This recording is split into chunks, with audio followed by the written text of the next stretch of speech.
Vocês pensaram que não ia ter podcast hoje, né? Oi, minha gente. Pois é, estamos atrasados, mas estamos. O importante é que o dia ainda é hoje, dia de quinta-feira, dia de podcast. Vamos juntos. O tema que nós vamos abordar hoje é um tema muito interessante. Minha voz, vocês desculpem, eu estou um pouquinho cansado, porque as últimas semanas não tem dado trégua. Todo mundo teve férias e foi quando eu mais trabalhei, mas é sobre isso e tá tudo bem.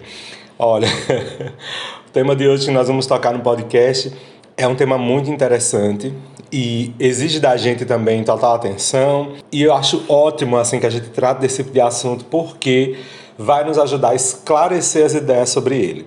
Acima de tudo, minha voz não é a voz da verdade, é a minha opinião a partir do que eu estudei, ok? Então, espero que vocês confiem em mim, porque eu confio em vocês e há de dar tudo certo, tá bem? O tema do podcast de hoje é livros apócrifos. Sem mais delongas, vamos juntos. Vamos juntos! Vamos juntos! Vamos juntos! Vamos juntos! Vamos juntos! Vamos Vamos juntos! juntos! Vamos juntos! Vamos juntos! Vamos juntos! Vamos juntos! Vamos juntos! Vamos juntos! Vamos juntos!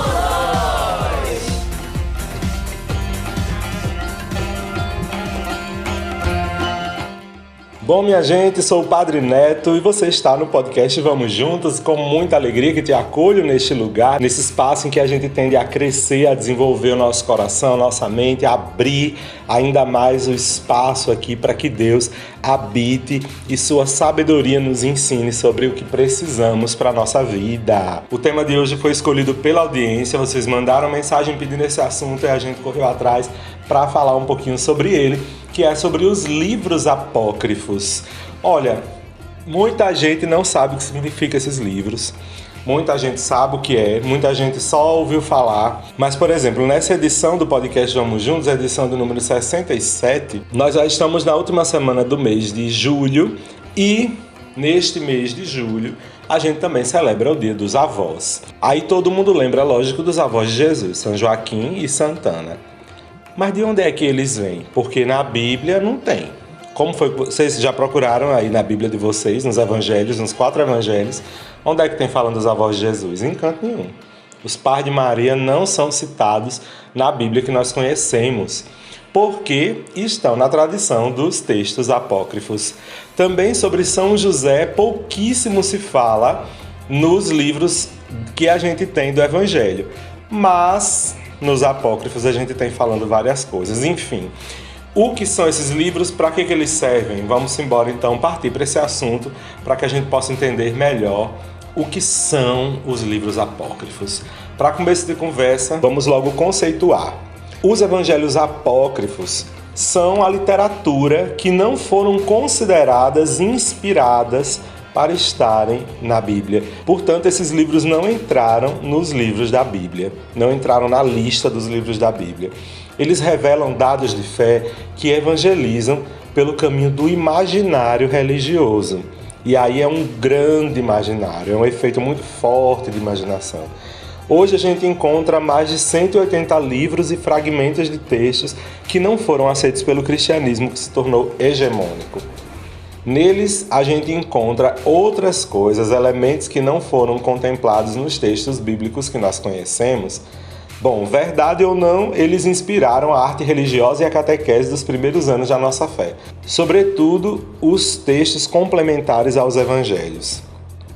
Por exemplo, São José. A gente tinha falado um pouquinho sobre ele, né? São José é pouquíssimo citado nos evangelhos ditos canônicos. Então só para a gente entender o que é canônico, o que é apócrifo, né? Eu gosto geralmente de trazer aqui as histórias. Então vamos lá, vamos para entendimento dessas palavras, né? Anota aí no seu caderninho. O livro canônico, que significa a expressão canônica. Bom, o termo canônico é um adjetivo que vai caracterizar tudo aquilo que está de acordo com os cânones ou seja, com as normas estabelecidas que foram organizadas ali e eleitas. Então, um texto canônico é um texto que está conforme as ordens, a organização que a igreja propôs. E o que então é apócrifo? A expressão apócrifo quer dizer, basicamente, aquilo que é de autor não reconhecido. Então, por exemplo, a gente tem uma poesia apócrifa. É uma poesia que a gente não sabe de quem veio. Então, ela não tem muita certeza ali sobre ela. Com relação aos textos religiosos, é um texto que não é reconhecido com autoridade canônica, ou seja, a gente não sabe, de acordo com as regras que foram estabelecidas para os livros que estão lá na Bíblia, esses textos que são apócrifos não entraram nas regras. Então, esses textos aí eles são considerados apócrifos porque eles não estão de acordo com as regras. Ninguém sabe quem foi que escreveu, é um negócio meio assim, muito cheio de imaginação, como o próprio texto dizia, não tem muita certeza profunda, não foi devidamente inspirado, e esse é o critério principal que a igreja coloca, não foi inspirado para estar ali. Mas aí, assim, esse critério para que os livros fossem colocados lá na Bíblia não é um critério de convenção política. Ele é um critério baseado na mensagem que se entendia a respeito de Cristo. Então, o texto todo ali da Bíblia é um texto que fala de Jesus.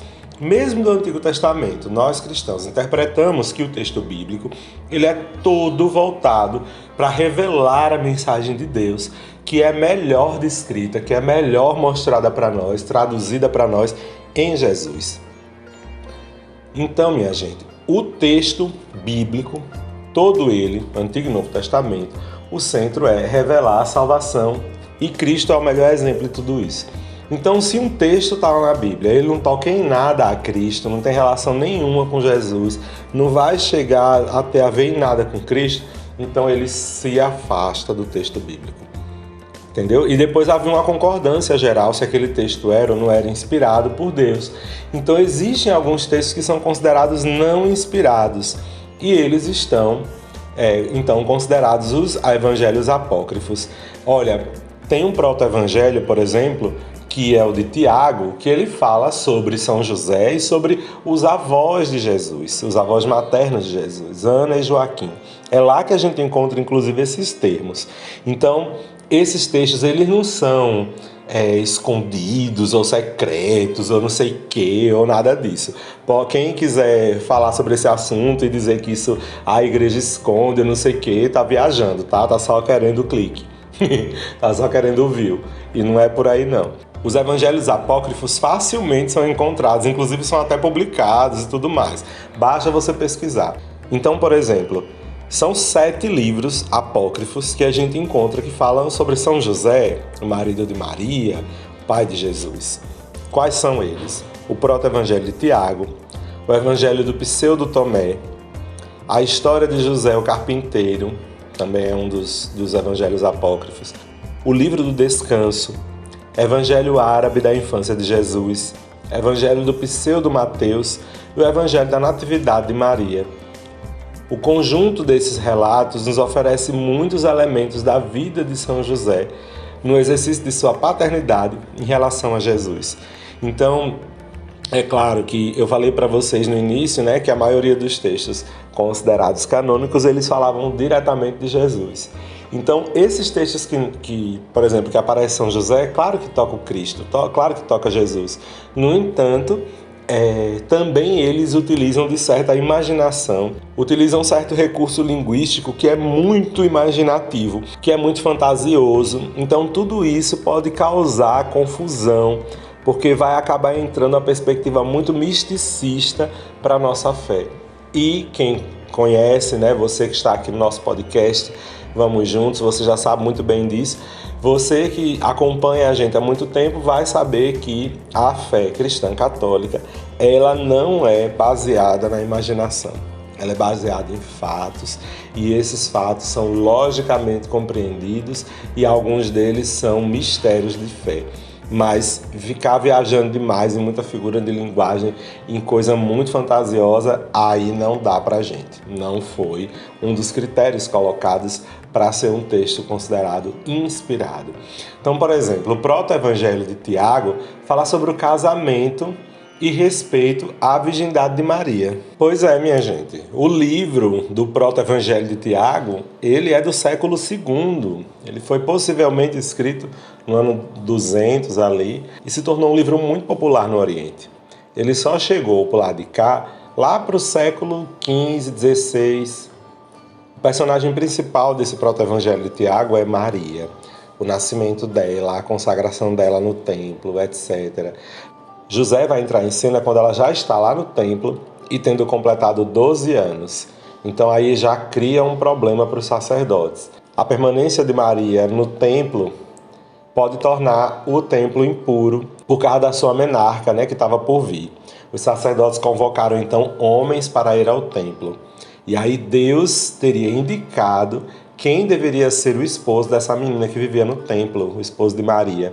Todos deveriam trazer consigo uma vara, e Deus ia dar um sinal por meio dela. Aí José, olha o texto, vai dizer que José já era idoso e tinha 99 anos e era viúvo. Se apresenta lá com a sua vara. No templo, os sacerdotes saíram rezando sobre as varas das pessoas que trouxeram, que eram candidatos a casar com Maria. E olha só a história, diz que da vara de José sai uma pomba que pousa sobre sua cabeça, sinalizando que ele era o escolhido. Então ele aceita se casar com ela e leva ela para a casa dele em Nazaré. Chegando em Nazaré, ele fica fora da casa durante 6 meses a trabalho. Nesse ínterim, Maria aparece grávida. No seu retorno, José questiona então a atitude de Maria e Maria garante que não tinha perdido a virgindade. José então decide repudiá-la ocultamente. Aí vem um anjo que aparece em sonho e explica o que aconteceu com Maria, que foi obra do Espírito Santo. Então José aceita a situação. No entanto, surge um boato na cidade que José teria tido relação com ela antes do casamento, o que resultaria na condenação de ambos. Olha só o que a história vai mostrar. Levados ao tribunal, Maria passa pelo teste da erva amarga, que está lá no Antigo Testamento, esse teste, tá? Em Números, capítulo 5, versículo 16 ao 31. Ou o da água da prova do Senhor, com o objetivo de verificar se ela era culpada. E era culpada de quê? De ter ficado grávida antes do casamento. De ter tido relação, na verdade, sexual antes do casamento. A mulher devia fazer um juramento de que não havia traído o marido, tomar a água de ervas amargas e cinzas. Caso fosse culpada, o seu sexo murcharia e o ventre incharia. José e Maria são separados e convidados ao deserto. Após certo tempo, eles voltam em estado perfeito de saúde e não são condenados. Aí, depois de um tempo, surge um novo problema para José. Ele teria de ir ao recenseamento em Belém e a questão era como apresentar Maria, sua esposa ou sua filha. No caminho de Belém, Maria dá à luz numa gruta. Percebendo que Maria estava em trabalho de parto, José sai à procura de uma parteira. Para a parteira, José diz que Maria não era sua mulher, na verdade porque a concepção dela foi do Espírito Santo. Durante o nascimento de Jesus, José tem uma visão cósmica. O tempo e todas as coisas ficaram imóveis, voltando ao normal somente quando o menino Jesus nasceu. Então o texto vai contando por aí, quer dizer, é um tipo de literatura, gente, que ela é meio que, como é que a gente poderia dizer hoje? São tipo spin-offs, entendeu? Das séries que a gente tem hoje em dia. Elas não são canônicas, elas podem não ser canônicas e elas não são tão profundas assim para estar como um detalhe para o texto. Então elas podem facilmente não estar lá. Então o texto canônico ele está focado exatamente nessa perspectiva, da salvação por Cristo. Quando o texto começa a viajar demais, a sair um pouquinho do eixo principal, que é Jesus, da objetividade da mensagem do Evangelho, então aí ele foi excluído. Claro que dentro desse proto-evangelho de Tiago que a gente leu, tem diversas outras questões que poderiam tocar aí na impossibilidade dele estar como um texto canônico, certo? E aí vem a questão. Eu lendo um texto apócrifo, eu estou cometendo um pecado? Não está cometendo nenhum pecado. Eu acreditando no texto apócrifo como verdade de fé, estou cometendo pecado? Sim, aí você está cometendo pecado. Eu lendo o Evangelho, acreditando que ali eu vou encontrar a palavra de Cristo e vou encontrar um caminho para a minha salvação. Eu estou cometendo pecado? Não. Então, o texto considerado para a gente ler e acreditar como verdade de fé é o texto canônico, ou seja, os 4 evangelhos que estão lá na Bíblia. Os outros textos, eles contam histórias, mas a gente não, a igreja, digo a gente como igreja, né? A história da igreja não tem considerado como verdade inspirada, certo? Então, assim, se vocês quiserem saber mais sobre os textos apócrifos, tem muito mais para a gente conversando. Enfim, são milhões de assuntos que os livros apócrifos abordam.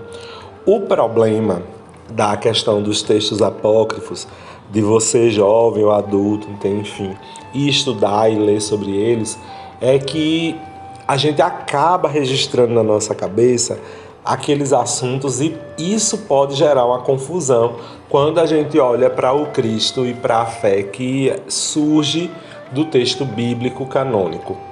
Entende?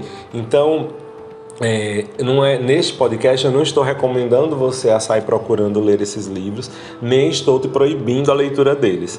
Eu só te preparo, caso você queira ler algum deles, que eles não são considerados verdade de fé. Então, se você for ler, vá ler sabendo disso, para que sua cabeça não fique confusa. O que acontece? Que o desenho do Cristo que nós vemos nos evangelhos considerados canônicos difere em alguns evangelhos que não são considerados canônicos, que são os textos apócrifos, entende? Então é importante a gente ter esse cuidado, né? E antes de tudo, é importante que a gente leia os textos da nossa Bíblia, né? Acredito que muitos de vocês não leram nem todos os livros da Bíblia, então tem para quem estar catando outros textos, não. Brincadeira, mas só para dizer a vocês, é importante que a gente tenha consciência, né, de que esses textos não considerados canônicos, ou seja, os textos apócrifos, eles contêm erros, eles contêm confusões, se a gente toma da perspectiva da fé cristã católica como está estabelecida. Então, a gente vai interpretar Cristo de um jeito meio torto se a gente só se guiar por esses evangelhos considerados os evangelhos apócrifos.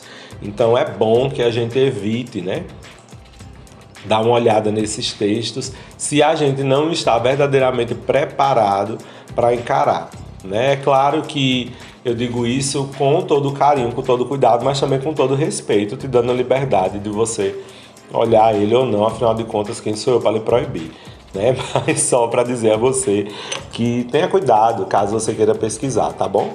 Então, nada de ficar desesperado nem com medo. O texto apócrifo é um texto não considerado canônico. E o que quer dizer canônico? É aquele que está dentro das regras, das normas pré-estabelecidas, né? E dentro da igreja, as normas pré-estabelecidas eram exatamente o senso comum do povo de Deus e a perspectiva exata de salvação trazida por Cristo, por quem conviveu com Ele, por quem conheceu quem conviveu com Ele. Então, os textos, como eu disse a vocês, os textos apócrifos, eles começaram a ser escritos 200 anos depois. Então, tem muita coisa aí que está meio torta. Minha gente, não podemos esquecer, né? Jesus não inventou a religião. Os cristãos não inventaram a perspectiva de fé. Então, do mesmo jeito que tem gente que até hoje acredita que se comer manga com leite passa mal, tem muita gente que tinha suas crenças no tempo de Jesus. E muitas igrejas traziam seus costumes do tempo antes de conhecer Nosso Senhor Jesus Cristo. Então, isso pode gerar diversos problemas na narrativa que vem desses textos apócrifos. Entenderam? Então, às vezes tem gente que, no meu país a gente acredita assim, assim, assim, assado, por causa do costume que a gente tem aqui, e aí às vezes pode meter algum assunto nada a ver dentro do evangelho apócrifo. E aí a gente vai ler aquele negócio e diz, era assim. Não era assim. Era a perspectiva de quem escreveu e que infelizmente não estava de acordo com a proposta eclesial. Não estava de acordo com a proposta da igreja. Então é só para que vocês se liguem, fiquem espertos, porque o negócio não é brinquedo, não, o negócio é sério. Bom, minha gente, acho que é isso. Espero que vocês tenham entendido o recado. Tá tudo certo. e nada errado. Só os textos apócrifos. São duvidosos, então assim, preste atenção. Por mais que tenha alguma curiosidade e tudo mais, vai com calma, porque pode ser que você cometa algum erro de fé aí e fique viajando numa maionese aí erradíssima. Então, não estamos aqui para isso. Podcast Vamos Juntos é para esclarecer e não para confundir. Já está todo mundo ligado. Então, minha gente, espero que vocês aproveitem maravilhosamente bem essa semana.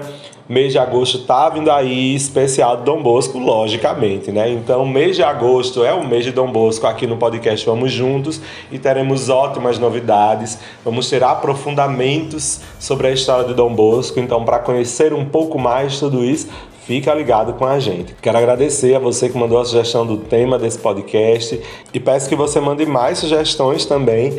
Você, meu ouvinte que está ouvindo esse podcast, preste atenção. Esse podcast é para nossa formação. Então, se você tem qualquer dúvida sobre fé, manda mensagem para a gente. Como? Bom, você está ouvindo aí, independente da plataforma pela qual você estiver escutando, procura lá no Instagram. Ou então você bota na mensagem de comentário lá do YouTube. Quem está assistindo pelo YouTube, bota aí na mensagem dos comentários que eu sempre estou lendo. Quem está pelos outros meios, vai lá no Instagram agora e vai procurar assim, AJS Caetés _. Você vai digitar tudo junto. AJS Caetés _. Você vai encontrar aí um Instagram com vários posts. Inclusive, nós temos lá o do podcast Vamos Juntos. E você pode mandar mensagem, manda uma DM, como o pessoal fala, que é uma mensagem direta em inglês, tá? DM. E aí você manda uma DM pra gente, dizendo, olha, tô ouvindo o podcast Vamos Juntos e quero que o padre fale sobre tal assunto. Aí o pessoal vai lá me avisar e com certeza a gente vai dar uma pesquisada, vai estudar bem para trazer esse assunto para você. Ok. Então, muito obrigado pela sua audiência. Espero que você continue conosco a partir do mês que vem, que vai ser assim, olha, topado. O podcast aqui vai ser tudo que há de mais moderno. Vamos falar sobre Dom Bosco o mês todinho, falando dele, já que estamos celebrando o nascimento de Dom Bosco.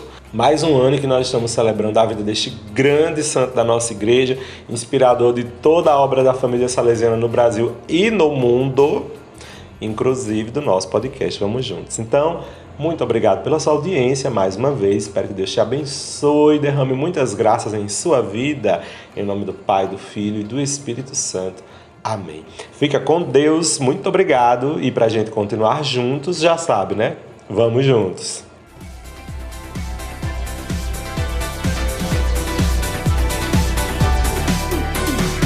Esse podcast é uma iniciativa da AJS Caetés e Inspetoria Salesiana São Luís Gonzaga.